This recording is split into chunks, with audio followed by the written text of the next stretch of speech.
Nakikipag-ugnayan ng Department of Health sa World Health Organization kasunod ng pagdedeklara nito sa isang klase ng Ebola virus bilang public health emergency of international concern. Kaugnayan sa outbreak ng Bundibugyo Ebola virus sa Democratic Republic of the Congo at sa Uganda sa Africa. Sinabi ng WHO na sa 80 na ang nasawi sa Ituri Province sa DR Congo na hinihinalang dahil sa Ebola virus. 8 naman ang kumpirmadong kaso sa mahigit 200 hinihinalang kaso. Sa Uganda, isa ang nasawi sa 2 kumpirmadong kaso ng Ebola. Pareho silang bumiyahe sa DR Congo. Ayon sa WHO, naipapasa ang sakit sa pamamagitan ng direct contact sa taong may sakit sa pamamagitan ng bodily fluids gaya ng dugo, dumi o suka. O kaya sa pamamagitan ng contact sa mga contaminated na bagay ng taong may Ebola disease o nasawi sa sakit. Kabilang sa mga sintomas ng Ebola disease ay lagnat, sobrang pagkapagod, sakit ng ulo at sore throat. Hindi tulad ng ibang klase ng Ebola virus, wala pang aprobadong bakuna para sa Bundibugyo strain. Pagtitiyak ng DOH, walang naitatalang kaso ngayon ng Bundibugyo Ebola virus sa Pilipinas.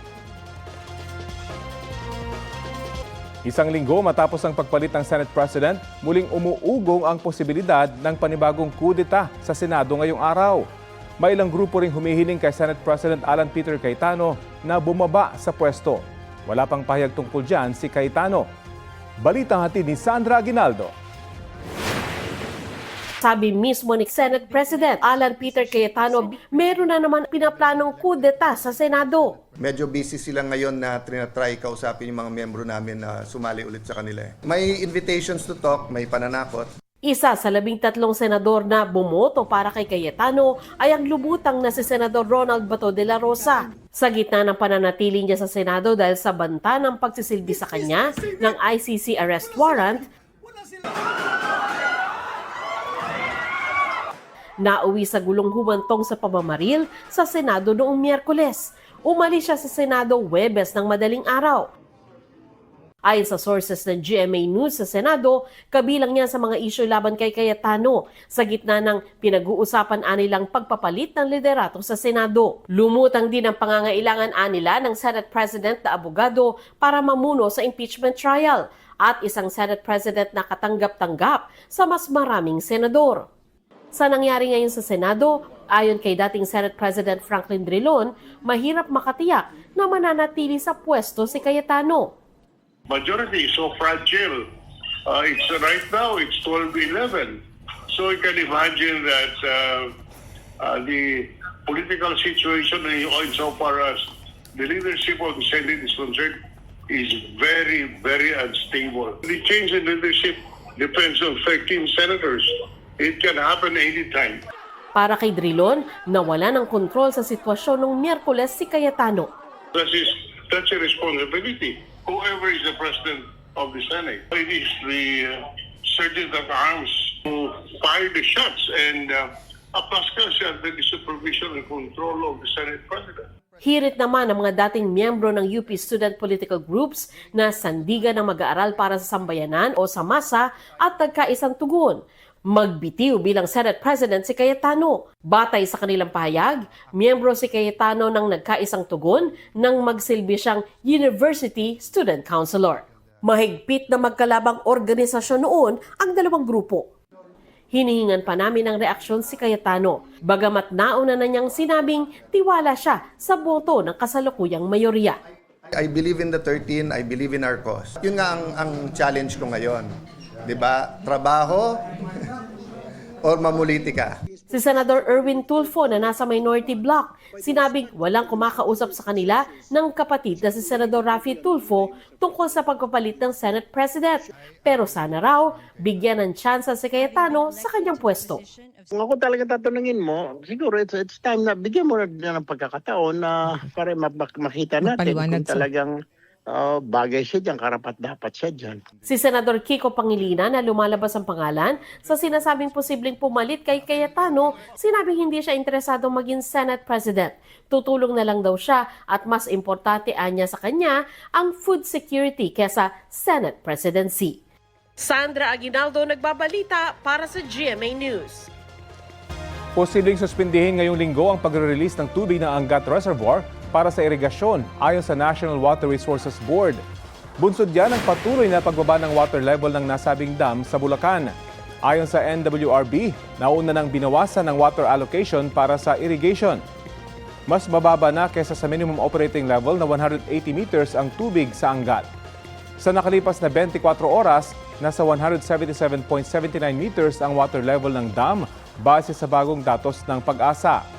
Sa kabila ng pagbaba ng tubig, manageable naman ang sitwasyon para bigyang prioridad ang pagsusupply ng tubig para sa Metro Manila at ilang karatig probinsya ayon sa NWRB. Inaasahang hindi lubhang maapektuhan ang mga magsasaka ng pagsuspende ng water release para sa irigasyon dahil halos anihan na nga sa araw na ngayon. Bukod sa Angat, bumaba rin ng tubig sa Lamesa, San Roque at Pantabangan Reservoirs ayon sa Pag-asa. Tumaas naman ang water level sa Ipo, Ambuklao, Binga, Magat at Caliraya Reservoirs. Arestado ang isang babaeng nandukot ng pouch ng isang estudyanteng tumatawid sa pedestrian lane sa Valenzuela. Aminado ang suspect sa krimen. Balitang hatid ni Bea Pinlac. Hindi na nakapalag ang 47 anyos na babaeng yan nang arestuhin ng pulisya sa Barangay Malinta, Valenzuela matapos niyang pasimpleng dukutin ang pouch ng biktimang naglalakad sa pedestrian lane. Ang kanyang biktima ay naramdaman na sinusundan siya at pagkatapos para kasing naramdaman niya sumagi sa kanya itong si ating suspect. Pagtingin niya sa gamit niya, nawawala na yung pouch mula sa kanyang bag. Ang laman ng pouch, nasa 690 pesos na cash na may kasama ring mga ID card.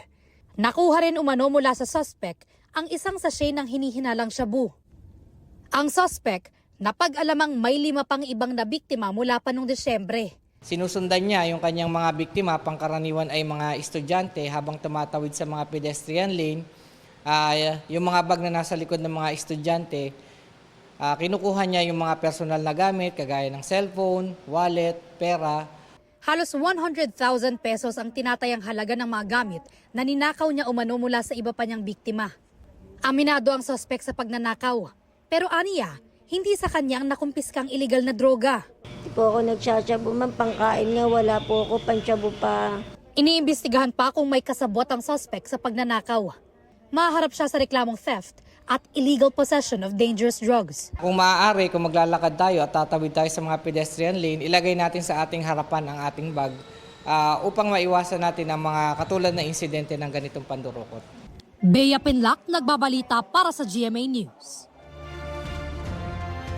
Kaugnay sa mga petisyon sa Korte Suprema ni Senador Bato de la Rosa para maharang ang ICC arrest warrant, kausapin natin ang abogado niyang si Attorney Israelito Torion. Magandang umaga at welcome po sa Balitang Hali.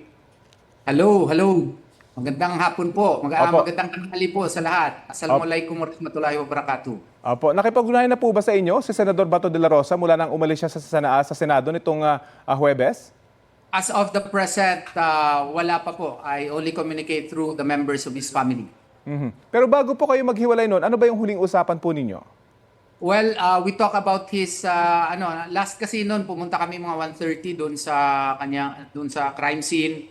Nagpicture kami doon sa saan ang putukan, nag-video kami, kasama kami, and then umakyat kami sa kanyang opisina, and we talked about yung center doon, yung section 17 of Republic Act 9851, kung ano ba talaga yan. Nagtatanong siya kung yung surrender, kailangan ba talaga yan ng may procedure tayo dito. Sabi ko naman sa kanya, kailangan yan kasi, Senator, na meron talaga tayong supposedly local procedure as to how it will be applied in the Philippine jurisdiction. Kasi nga po, doon sa extradition, dalawa lang naman choices niyan, surrender or extradition. Sa extradition, meron na tayong what you call this procedural mechanism. Pero sa surrender, wala. Kaya nga, nagtataka ako, bakit nag-i-insist yung some agencies of the government in outrightly implementing a foreign warrant of arrest na hindi pa dumaan sa ating local courts. Yun ang aming discussion doon.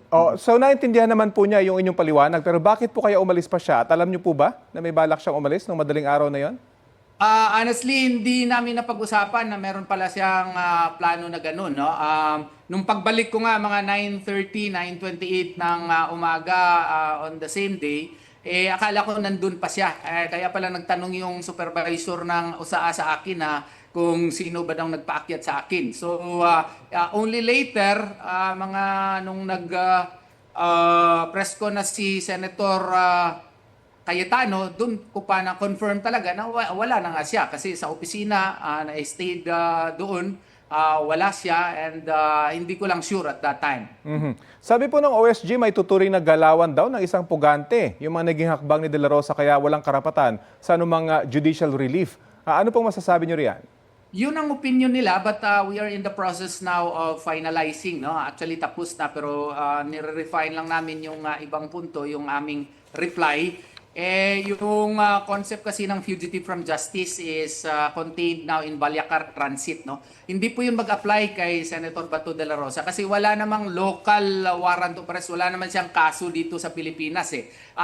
Questionable pa nga kung may jurisdiction ba ang ICC sa atin at yung foreign warrant of arrest naman, kailangan yan dumaan dito sa ating local processes kasi mandated yan ng ating 1987 Constitution. Iba yung recognition of warrant of arrest, iba yung enforcement of a warrant of arrest because that already involves curtailment of a person's liberty and probably his life likewise. So may role na dito ang judiciary, hindi supposedly ito executive department alone lang kasi yan nakasaad sa ating constitution at saka international customary law ito. Hindi lang nakasaad din yan sa Article 9 ng International Covenant on Civil and Political Rights and even under Articles 8 and 9 of the Universal Declaration of Human Rights. And state practice talaga yan in all constitutional democracies. Maski nga sa Italy, Germany, lahat yan na mga member states, no? Dumadaan talaga pag may ICC warrant, dinadaan talaga sa local courts.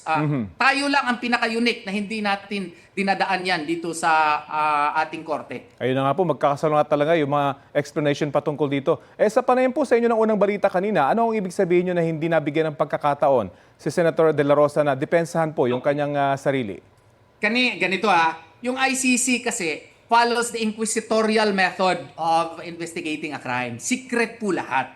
Hindi nga namin alam na there was already a proceeding against him. Hindi nga namin ma-confirm na merong warrant of arrest. Bago lang, kinonfirm ng ng ICC. So how can you say that there was due process that was actually accorded to him? No? So supposedly kung idaan yan dito sa ating korte, that would have been the very first time that he would have the chance also to air out his side whether or not his rights were duly respected, no? Ang sa atin kasi confrontational style sa atin, even on preliminary investigation, may chance ka na to answer.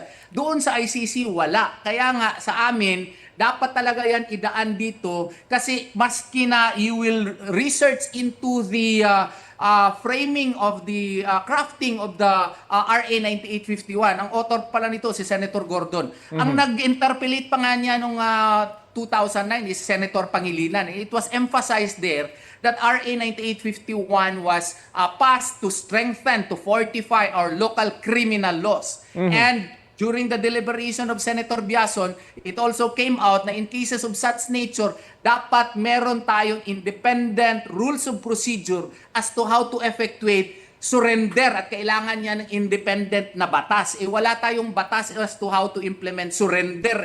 Kaya nga, ang sa amin dito, dapat talaga yan idaan sa local court para maklaro lahat. Yun na nga po, in the absence of a law, iba-iba na yung naging interpretation doon sa bahaging yun. Pero ang sabi naman po sa kabilang banday, bahagi ng due process yung pagharap niya sa ICC dahil tiyak na didingin naman daw yung kanyang panig doon. Ano po masasabi niyo roon? Ay, iba na yun, ipreso ka muna, dapat bago ka pakinggan. Iba, anong klaseng due process yun? Sa atin dito, we have to respect our 1987 Constitution. Sa atin, lahat po ng mga local warrants of arrest ay dapat dumaan dito sa ating procedure sa Pilipinas. No person shall be deprived of life, liberty, or property without due process of law. that is a constitutional injunction, and the president, through his foreign affairs powers, cannot just, accord unto himself the entire process of surrender and arrest Bato and bring him to ICC without passing through the judiciary, because ultimately the judiciary has a role if liberty is already affected, if life is already affected. Sabi pa po ng OSG sa kanilang komento sa Korte Suprema, hindi dapat ginagamit yung parliamentary immunity bilang pansalag o shield para matakasan yung public accountability. Ano pong reaksyon nyo riyan? Well, yun ang opinion nila. Iba naman ang opinion namin. Ginamit lamang yung parliamentary immunity siguro ng Senado. Hindi naman ako senator pa po. Ang ginamit lang nun is maybe because the Senate was of the view that certain agencies of the government will really have the intention, to arrest him. So, since there is no local warrant of arrest, it was perhaps the view of the Senate, collective view of the Senate, at least the majority of whom believe that it should pass through local courts, and hindi na follow yan. So, he was granted protective custody. He being a member of the Senate, and the Senate belongs to a separate branch of the government, and since the executive department has a different formulation on the matter, then the legislative department has to have also its own stand on the issue. Sinabi rin po ni Senadora De La Rosa na hiyang-hiya na siya sa taong bayan matapos yung kalahating taong pagtatago. Pero bakit hindi pa rin siya nagpapakita ulit ngayon? O magpapakita ba siya mamaya sa Senado? Well, that is a question that can only be answered by him.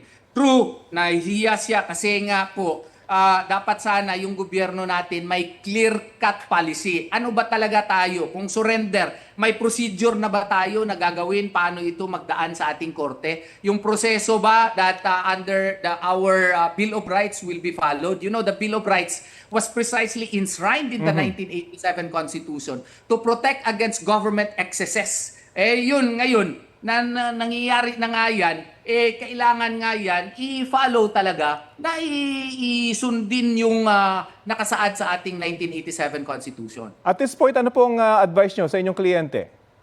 Hindi ako makapag-advise sa kanya kasi wala akong connect sa kanya, but through his family, we communicate with each other, and I am now finalizing our reply to the comment filed by the Solicitor General. And we are likewise preparing kung ano ba yung iba pang hakbang na pwede naming gawain. Okay, maraming salamat po sa oras na ibinahagi niyo po sa Balitang Hali. Salamat po. Yan po si Attorney Israelito Torion.